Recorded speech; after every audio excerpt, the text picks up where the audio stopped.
So in our world, we live with a lot of duality. We get brought up with concepts of right and wrong, good and evil, opposite states, and we get attracted to some, and we don't want to, and we fear the opposite states. We want to be good, we don't want to be bad, or we want to be bad, and we don't want to be good, or we identify with being male, or we identify with being female, and our ego structures, our sense of ourselves in the world develops around these polarities that can be quite subtle sometimes, but very, very significant. And they keep us stuck, because if you, let's think of a good example, if you feel that your whole reason for living is about wanting love. Okay, so I want love. And probably, even if you're saying, well, I want unconditional love, actually what you mean is, I want to be accepted unconditionally, like the way that a mother would accept a child, which I didn't get when I was a child. That's usually the kind of the deeper reason. So I want to be accepted and not rejected. Okay.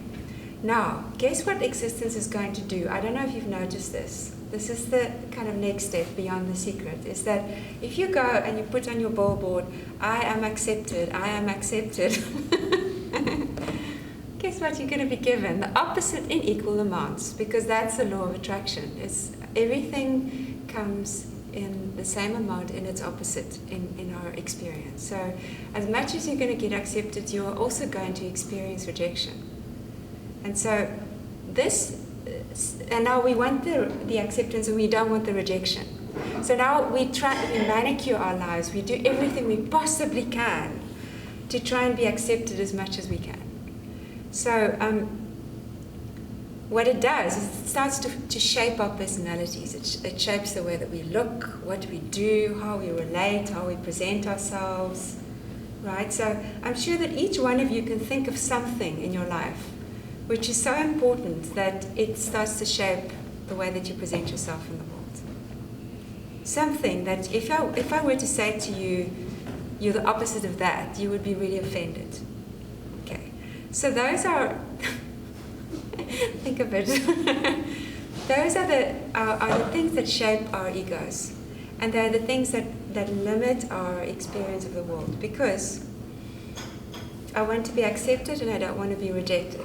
So now I go towards the acceptance, and then I get accepted, and then what happens? Rejection comes. No, I don't want rejection. So I go back to the acceptance, and we move in the seesaw in which we're basically stuck. And the area where we tend to see this most vividly is in the area of our relationships and our sexuality.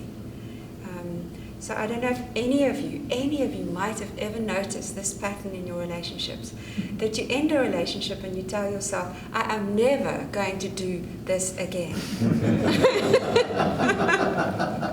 Never, ever, ever. In this way. And guess what? The next time around, the same pattern comes out again.